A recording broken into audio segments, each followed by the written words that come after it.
ഇത് കണ്ടോ? ഇതെവിടെ കിട്ടി? ഇതാ നാഗവല്ലിയുടെ ചിലങ്ക. അതായത് 150-ൽ പരം വർഷങ്ങൾ പഴക്കമുള്ള ചിലങ്ക. എന്നാ തെറ്റി, ഇതാ ചിലങ്കയല്ല. ഇതിന് 5 വർഷത്തെ പഴക്കം പോലുമില്ല. എന്ന് വെച്ചാൽ നാഗവല്ലിയുടെ വിലപിടിപ്പുള്ള ഒറിജിനൽ ചിലങ്ക തെക്കിനിയിൽ നിന്ന് പോയി എന്നർത്ഥം. എവിടെ പോവാൻ? ഇത് തന്നെ ആണെന്ന് തോന്നാം, പക്ഷെ ഒറിജിനൽ അല്ല. ചുമ്മാ ഇരി സണി. പുരാവസ്തു ഗവേഷണം എന്നും പറഞ്ഞ് ഞാനും കുറച്ചു വർഷം ഉറക്കം അടച്ചതാ. ഇത് അത് തന്നെയാ. ഗംഗയ്ക്കൊരു ചുക്കും അറിയില്ല ഇത് നാഗവല്ലിയുടെ ചിലങ്കയല്ല. അതെ അതെ അതെ. അല്ലെങ്കിലോ? ആണെങ്കിലോ? അല്ലാന്ന്. അതെന്ന് എന്നാര് പറഞ്ഞു? ഞാൻ പറയുന്നു. ഞാൻ ഇതൊക്കെ കുറെ പഠിച്ചിട്ട് തന്നെ. അങ്ങേപ്പുറത്ത് പോയി പഠിച്ചിട്ടാ ഞാൻ പറയുന്നത് ഇത് നാഗവല്ലിയുടെ ചിലങ്കയല്ല. ചുമ്മാ കിടന്ന് തർക്കിക്കാതെ. ആരാ തർക്കിച്ച്?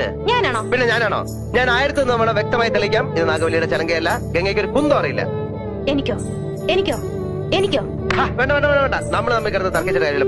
പോയി പണിയോ പോ.